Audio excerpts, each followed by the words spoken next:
Hey, it's Kevin Lawton with the New Warehouse Podcast here at MODEX 2020 in Atlanta. We are at the New Warehouse Podcast booth, and I am joined by Rich Ryan. He is with 615 Technologies, and you guys may be familiar, maybe not with 615, but you're certainly familiar with HD4000. I've talked about it multiple times on the podcast because I think it's very cool. Also, I went up to Zebra Technologies and got the demo with it. I did get a demo with it yesterday again, too, as well. But Rich's company, 615, actually is the company behind designing the hardware portion of it. So the glasses and the camera that's on there and the display itself. So Zebra really is the one with the Fulfillment Edge program. So we're going to talk to Rich a little bit about how that kind of came about, and obviously talk about heads-up display and how that's kind of the future and what that kind of means for the industry. So Rich, welcome to the show. How are you? I'm doing great. Thanks. I really appreciate you having me. Yeah, thanks for coming by. So why don't you give us a little bit of your background and kind of the background of 615? Sure. So 615, we've actually been developing head-worn displays and wearable displays primarily for the military for a number of years. Okay. And about 3.5, 4 years ago, started down this path of creating something similar for the enterprise space. Got it. But we've always focused on developing head-worn displays for people operating in really challenging environments. So Interesting. I like that because logistics, in a sense, gets its roots, and supply chain in general gets its roots from the military, right? Because, Sure. During the wars and all those things, they had to develop this infrastructure, and how do we transport ammunition, supplies, all these different things. So I like that the product, in a sense, is kind of coming out of that environment. It's just following the way things have always kind of followed, right? Yeah. So tell us about, how kind of moving from, I guess, the military standpoint to the point of being in the material handling industry. How did that kind of happen, and where did that pivot happen? So, we always knew when we founded the company that while we had this, kind of core military foundation, right, we always knew that there was applicability in industry. Okay. So, within a few years, we sought partners who were leaders in those verticals. Got it. Warehousing, picking, packing, logistics, to us seemed like a very natural first step in terms of a wearable device, being hands-free, right, improving worker safety, and eliminating or reducing cognitive load, right? Mm-hmm. So being able to show imagery at the head and make that job easier. Okay. We also recognize, the pressure that's everyone talks about for fulfillment, right, that companies are facing. Not a lot of people are talking about that pressure rolls downhill, right? And those workers are under a lot of pressure. Oh, yeah. Companies are having a hard time finding them. They're having a hard time keeping them because it's a tough job. So we really saw this sweet spot where, we could take something and we could actually improve the way that warehouse workers can do their job, but more importantly, we could have kind of actually reduced the stress and increased the safety of those workers doing them.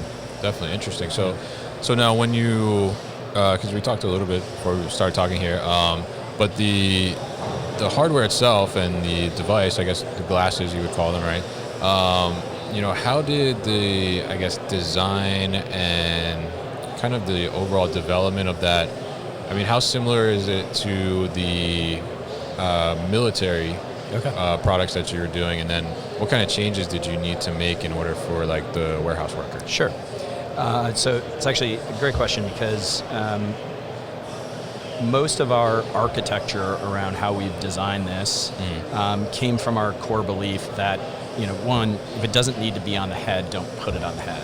So you'll see, many of our competitive products, they have a full Android system running on their head. They have the Wi-Fi transmitter running off their head, which leads to a bunch of hardware challenges for warehousing. Right? Yeah. So I've got to have a separate battery. Battery doesn't last very long because it can't be very big. Right. It gets hot. There's safety issues.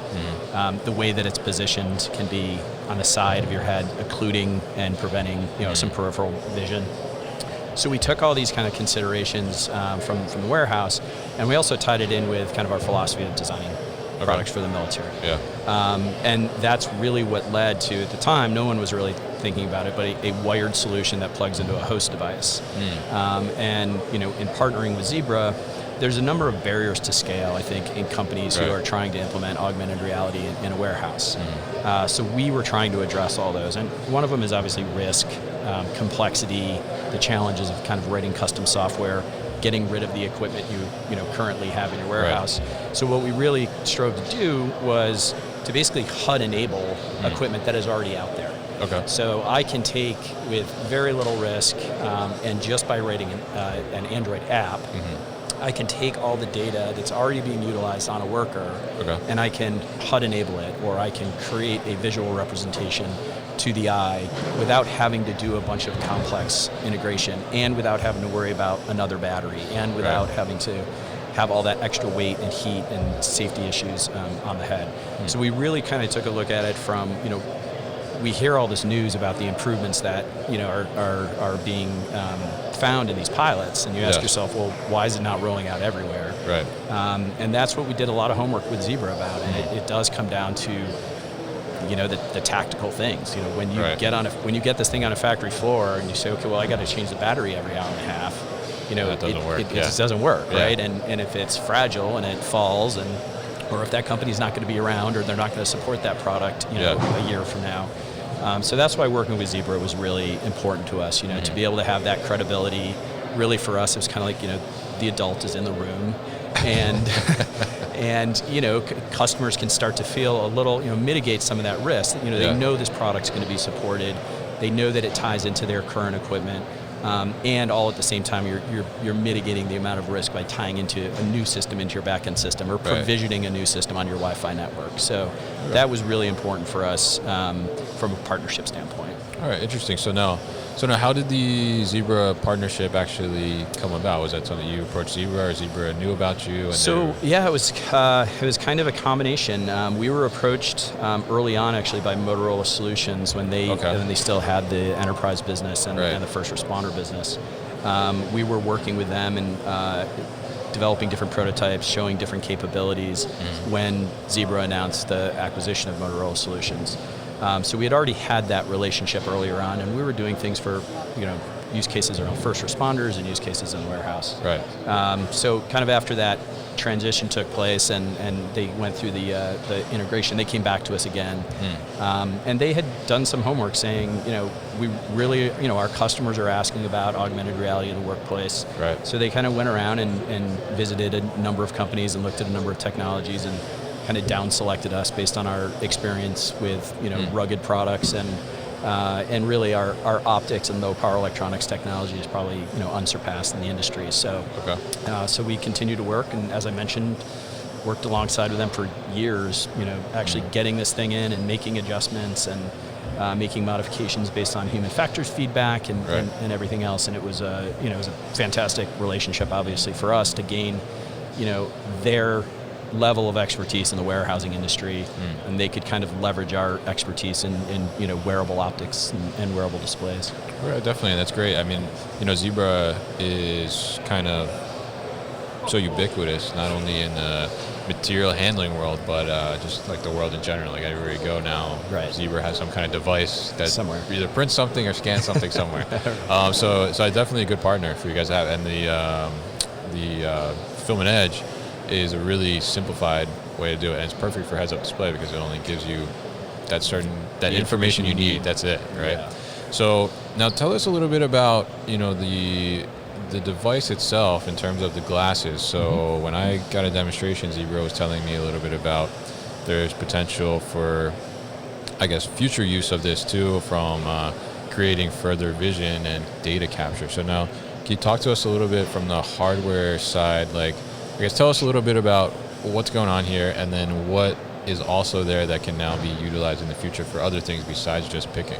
Sure, absolutely. So we actually have two variants. One that is almost expressly for warehousing or other environments where you don't need a camera. It just doesn't have a camera. But in this model and in the HD 4000C, in here is a 9 DOF sensor, so a head tracker knows where you're looking. Right.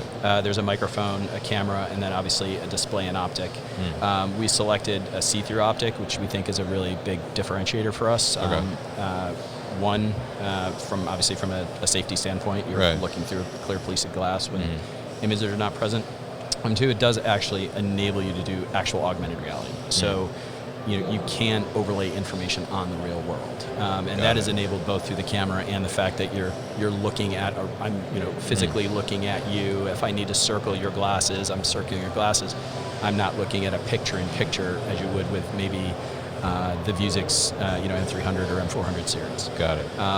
So what that allows you to do is a number of things. You can obviously do remote expert guidance. So we can take this, and stick it into any Windows machine right now, and you could use off-the-shelf GoToMeeting or Skype software, and actually select this camera. That camera will transmit back to an expert. That expert then can take still images. He can annotate and push that image or drawings or instructions right back to the field of view. And there's obviously a number of more robust software packages that do that work as well. Right. But again, it's a simple way to kind of out of the box be able to do that. And I think that's one of probably the more near-term compelling use cases that I think Zebra's getting a lot of questions about, because the ROI is one trip. Right. It's pretty staggering. And again, the same pressures everyone's feeling in fulfillment, people are feeling in the service industry. Right. So we think that's probably one of the near-term use cases. It's also been used, and we piloted this in manufacturing floors for task management, for quality control. We have done some integration with this with IoT devices. So now, as you're going around, you can actually get that information and present it up to your guys. You're walking around a factory floor, get the IoT information.